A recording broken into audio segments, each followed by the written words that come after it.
Good day to you. This is Anagalactic on the 18th day of October, a Friday here in Chico. We are currently heading toward a publication date, which is expected to be this month, for a discovery that it appears that I've made in basic geometry.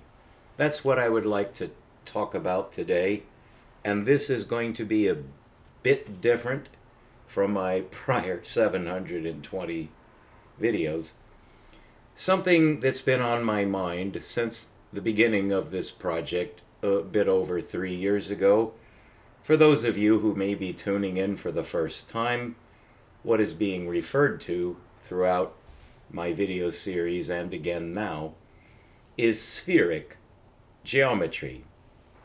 What is the purpose of this geometry ultimately? This is going to the end of the scientific sequence. Let us just suppose that my discovery is validated and there is a certain level of consensuality in the review process which causes this discovery to become more generally known. This would be the preferred path, but only if it's correct. I don't want it to succeed if it can be defeated. You have to be impersonal in science. I'm not after money, so I have no vested interest. You could say reputation or pride or something strictly human. You try to eliminate that if you can. It's not entirely possible, but you try to suppress it for the sake of something better. So we want the reason for this geometry, which is a reasonable question at the outset. Someone could reasonably ask me, even after reading the documentation that'll be submitted this month, may want to talk with me or email or however we communicate, but I would expect, I'll say I would not consider to be abnormal the question, what use is this geometry? Which has various levels of answer. Because valid geometry is worth knowing in any case, even if it has no specific application, which is kind of a contradiction though. It would have to have some specific application in some context, or why would you even mention it? Well, in the case of spherical, I'll say spherical because I think I just gave in, because spherical is just one more syllable. So spherical geometry. What good is it? What's its purpose? I claim a lot for it, but only because I've been forced to claim a lot for it. It claims a lot for itself. This is not an invention of my mind. This is actually gleaned from several original discoveries in the past, which I've simply synthesized in a most, I would have to say, an unexpectedly simple way, which in my mind would raise some kind of red flag.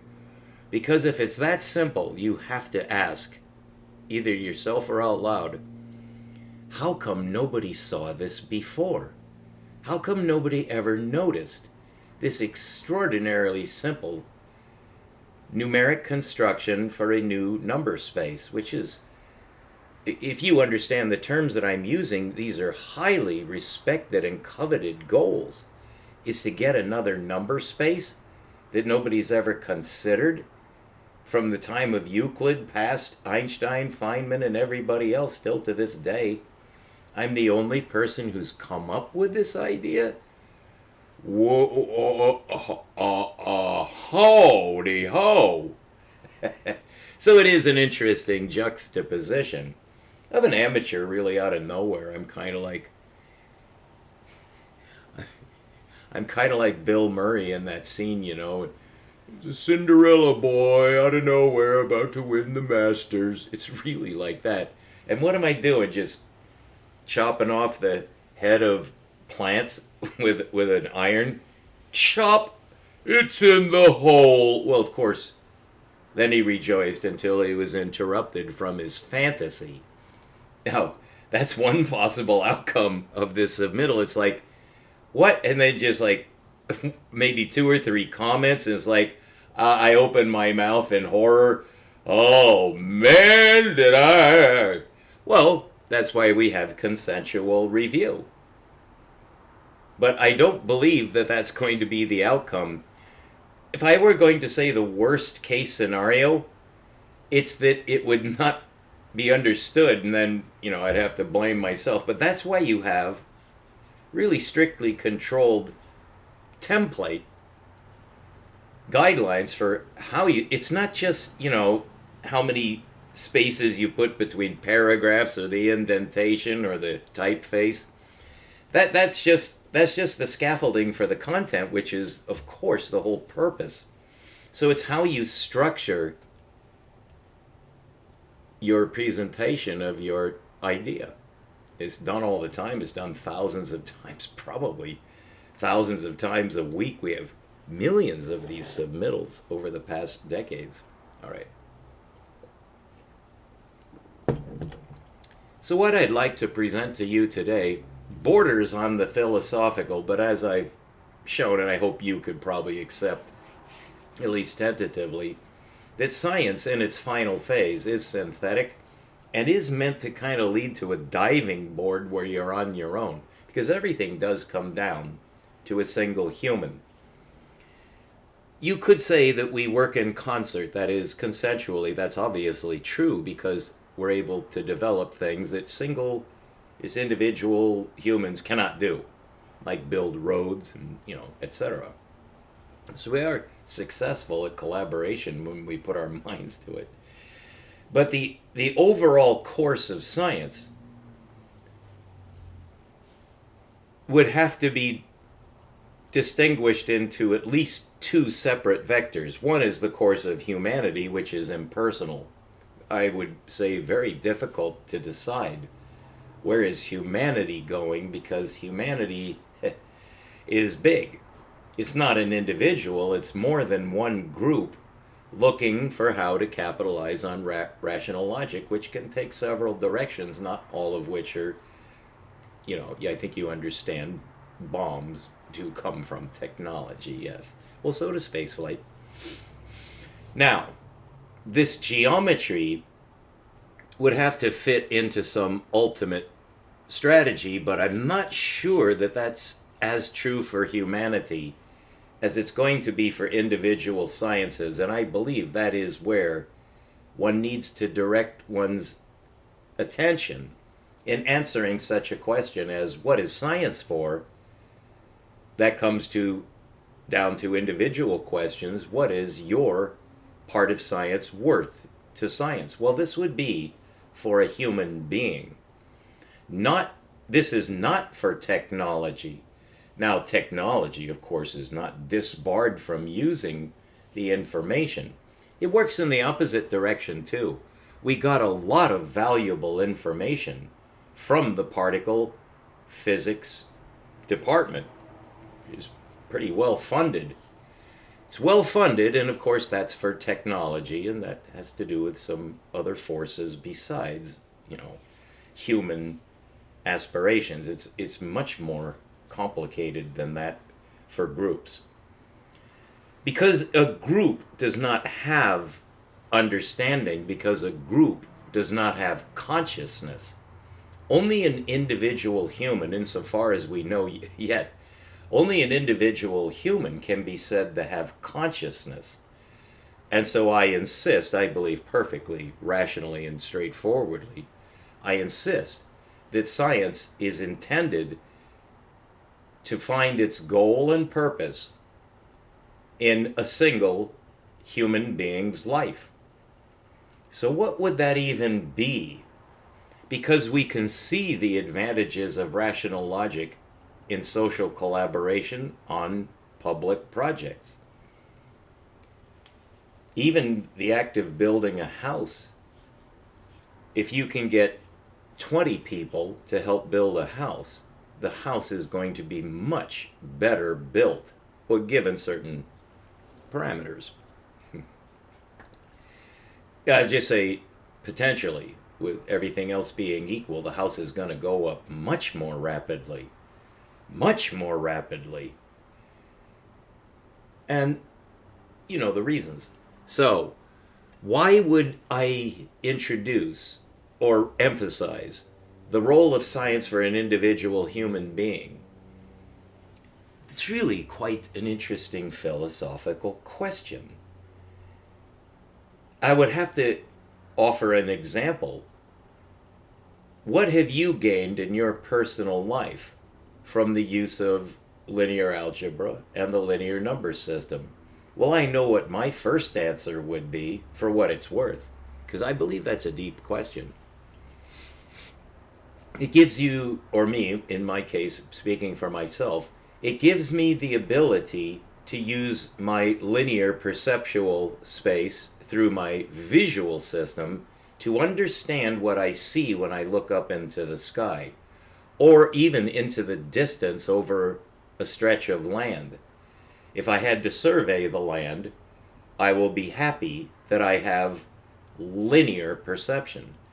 So in science, to find out how the linear system works, including the right angle law, named after an ancient Greek, but stupidly so, the right angle law, as it should be called, is something you would certainly want to know. And you know why, so I don't need to belabor that. So that's a partial answer. Now what about for spherical geometry? Same answer.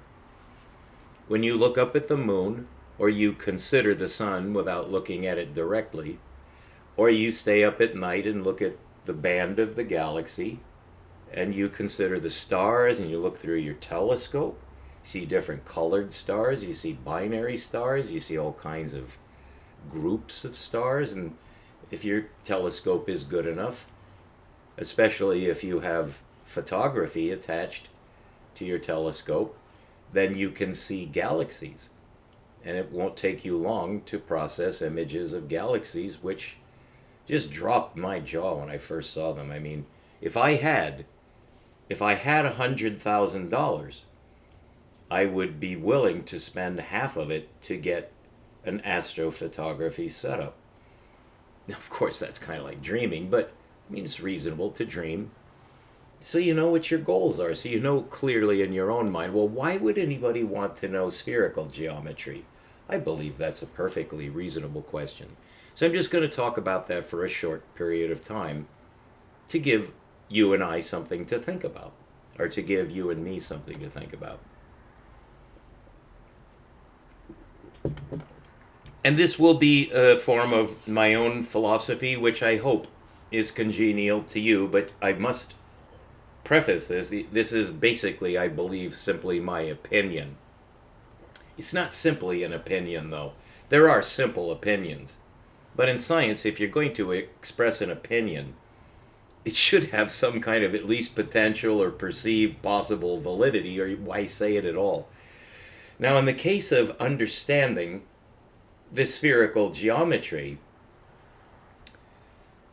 it will be mostly in my second paper, which I expect will be done by Halloween, along with the first paper, which the geometry must be submitted first, because it's the basis of all to follow. But along the way in this discovery vector, I found out that the spherical number system and the spherical geometry have just a very unusually productive range of applications instantly out the gate. In fact, it was in the process of proving the conversion between linear and spherical space that, just working that out, I started noticing that by finally getting it correctly, the steps that it took me to figure out the correct relationship for what I perceived so that I could prove it ended up defining the quantum, and then it just led to all kinds of bonus insights which are not, strictly speaking, available to someone who doesn't know that geometry, because you can't see it. You can't see a lot of things, but you don't know that you're not capable of seeing if you're still locked to the linear number system. Now, here's where I would like to start, so both you and I can have a clear vision of what is not an opinion. And that is the specific relationship between the scientific system in use right now, which is based in linear geometry. I have to check this phone. I'll be right back.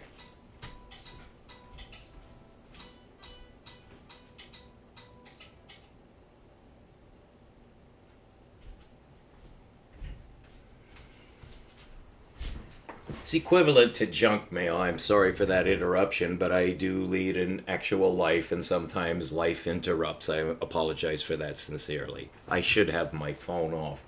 So and I think, yeah, I don't need to go through that. The professor screwed up a little. Sorry about that. Won't happen again. Or I won't answer it if it does, because it's usually just junk mail. Now, there are several things that I want to say that overlap, and so I want you to have that expectation that this is going to be a structured thought requiring more than one paragraph, so to speak. So I'm going to start with the first idea, but this is a series of about 3 related ideas. The first of which I believe is by far the best way to begin in talking about the utility, the actual applicability of spheric geometry to practical questions. First of all, the system in use is a linear dimensional system. This is, strictly speaking, by my own nomenclature, but it's standard nomenclature, but it may be unfamiliar to you. This is called linear systematic space. And the reason you have to say systematic is that there are at least 6 dimensions in linear space.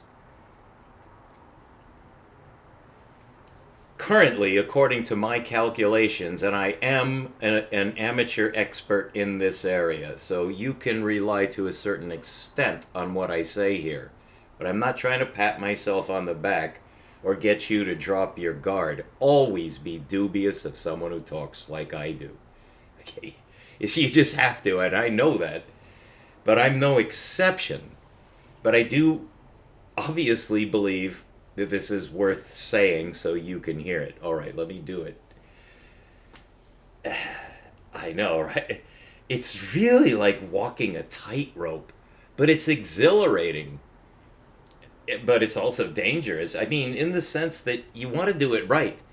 I am struggling. You can. I think this is one of the most difficult things that a scientific man has ever had to express. But I think it's worth facing to get what I believe is a solution. I know it is, but I want you to know it too. But I don't want to mislead you. That's why I'm so happy to be able to say, I don't want your money. If you sent me money, well, I mean, if you sent me money without me soliciting it, I would say, do you want it back? Because I don't need it. You didn't need to do that. Now, actually, right now, if you did send me money, it could actually save my life. But I'm not putting that on you. I'm like, by the way, we're so poor. No, I'd rather die.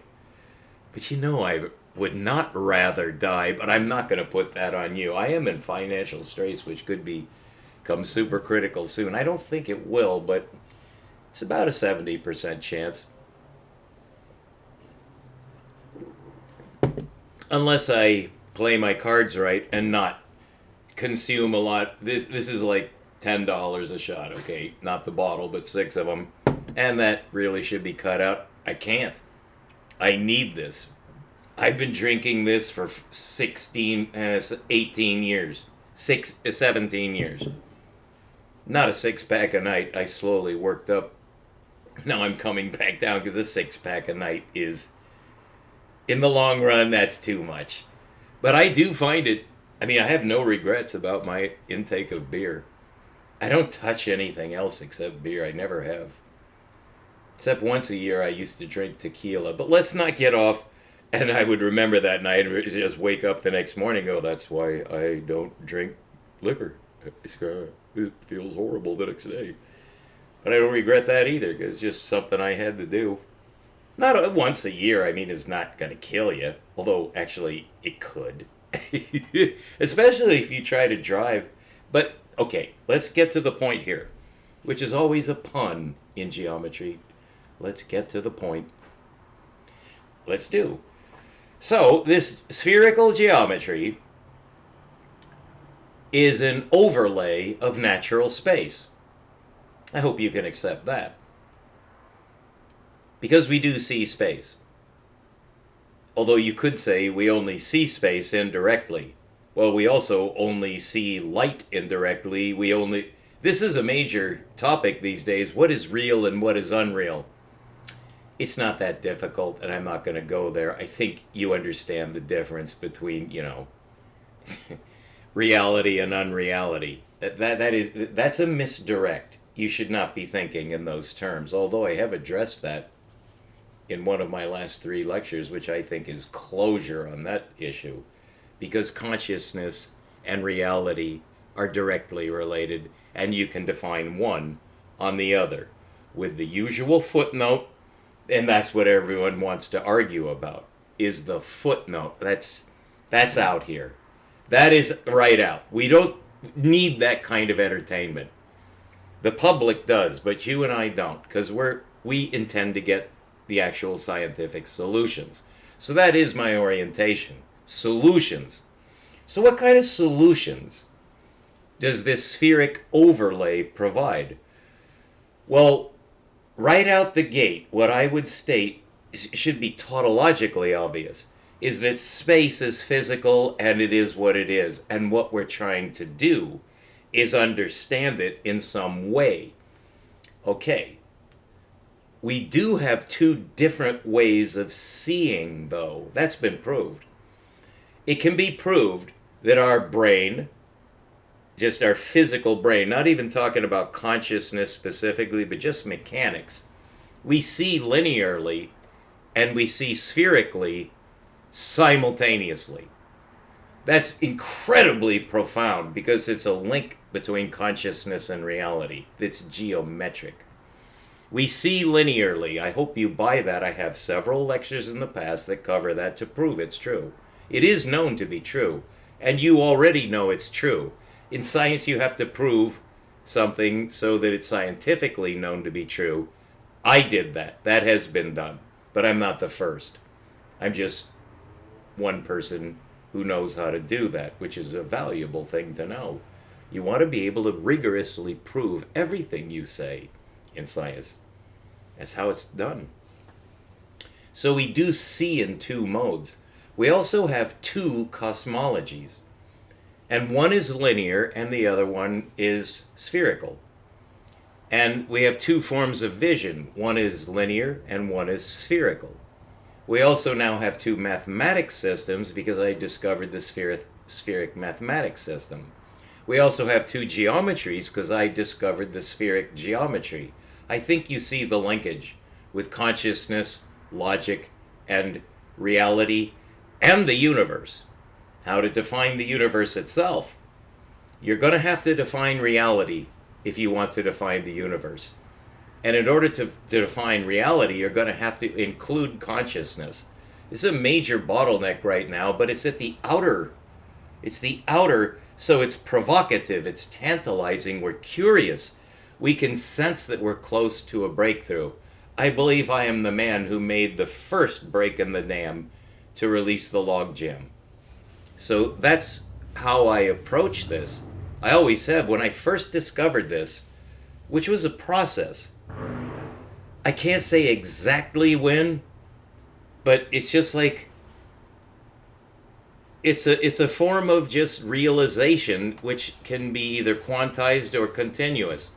And that's another aspect of sphericity that I want to talk about now, just to mention that the nature of the sphere is that it's not an open line, it's a closed line. And that introduces new perceptions, one of which is continuity, which is a major issue and always has been, continuity. You know what the opposite of continuity is? It's quantization. Those are directly opposite. You can't have both. And that's the nature of the wave-particle duality. Because the wave is actually a spheric phenomenon. I've proved that. It's really known, but nobody can formally prove it because nobody knows what the wave function means. I do. It's a spheric function. Is the wave equation is spheric. Schrodinger's and Dirac's and the Klein-Gordon, these are all, and Heisenberg's, these are all, they're trying to get it a spheric function without it being known to be explicitly spheric, so it's a paradox. Well, then you need spheric geometry. Certainly you could say that might help. Well, what I've done is taken the dare, although from the inside out, I was not seeking the solution to the quantum paradox. All I was doing was developing what I thought was a natural insight, which technically is called the parameterization of the sphere. The parameterization of the sphere. That's a mouthful. So I'm just going to let that go now because we're past a half hour. So I hope you enjoyed this thus far in our discussion of the nature and purpose of spheric geometry. It's so synthetic that I'm going to be honest here, at the risk of sounding like I'm utilizing hyperbole. I don't believe I am, but it sounds that way to me, even when I say it, knowing what I'm saying. So I'm asking you to keep your guard up, because you should never drop your guard. No matter how, I sound like, I want to trust him, I think he's a good man. That has very little to do. It has nothing to do with it. But it's a minor point. You need to actually know. So I'm trying to express to you that the nature of spherical geometry is a second overlay to natural space. Do you know what the current overlay to natural space is? I think you do. It's a grid. It's a grid. And space-time is not curved. They're lying. Anytime a physicist says that space-time is curved, which is, you could go out right now and find 100 examples in a short amount of time. They all say it as if it were true. As if Einstein began with curvature. No, the whole reason it took Einstein 10 years to develop general relativity is he was unaware of how he could possibly mathematize his vision. And he had a direct insight. I can't prove this from any writings I found, either from Einstein or about him. But at some point, 10 years before he released general relativity, he had a direct geometric insight that time can be linearized to correlate with linearized space. The key word there is linearized. Space is linearized. It always has been. Science does not know how to sphericize space because our number system is linear. Well, I discovered the correct number system. I know, but that's the purpose. That's what I was trying to get around to, is to tell you that. And to close on this note, that the relationship between the linear number system and the spherical number system can be characterized in a finite list of specific ways, each of which makes sense. For instance, it's a one-component number system. Well, the spheric number system is a two-component number system. The one-component number system parameterizes the line, but the two-component number system parameterizes both the circle and the sphere. Okay, all of this has been proved in my videos, and I'm not asking you to go back and look at those, but you could, or within the next 2 weeks, you'll be able to read all this in my formal publication of my discovery, which I suspect very strongly, I'm convinced in my own mind, this is the most powerful and significant discovery in the history of mathematics and science, as I've proved to myself and now intend to give to the world. That's That's very comforting in my own mind. I'm just going to share a personal insight. I am 70 years old. I just turned 70 4 days ago. I know I don't look it and I don't feel it, but I know that I'm 70, and I think you know what I mean. So I feel really, really good in going on to the next level. Nobody nobody knows what happens after death unless you do. I can't say that you don't know, you might. I can't say that I perfectly know, but as a rational logician, I have absolutely no fear of death. I haven't for a long time. And that's a comfort because the moment will come, you feel, oh, you just, it can come quickly, it can be painful, it can be protracted, or you could shorten your own life. And I've considered that if I ever, I think we've all had these thoughts. They're kind of morbid, but you also have to have an emergency plan. I am totally unafraid of death. That was the promise of Yeshua. Through the mouths of his prophets, you can overcome your fear of death and have absolute confidence in going on to the next level.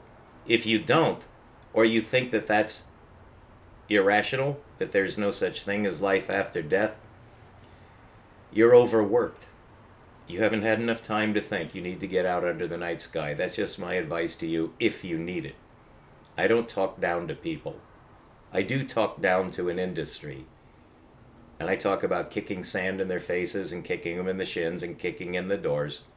That has nothing to do with any human, and I will never interfere with another human being's life. It's just not part of who I am. It is, however, part of the industrial slave scientists. So that's my vendetta, and now I've gotten everything off my chest that I want to express publicly and formally, so you know what I'm doing. It's for the best. I swear to God on that, and I'll appear before him too. And I hope that I'm not being a hypocrite, but I don't see how I could be. I did not expect this. But I am a man of principle and honor. And I've served the way of heaven as best I could. And this is the result. It was a pure gift. I had no inkling this would come my way. Thank you for tuning in, and I hope you enjoy the documentation that I'll shortly release. Keep looking up. We'll be right back.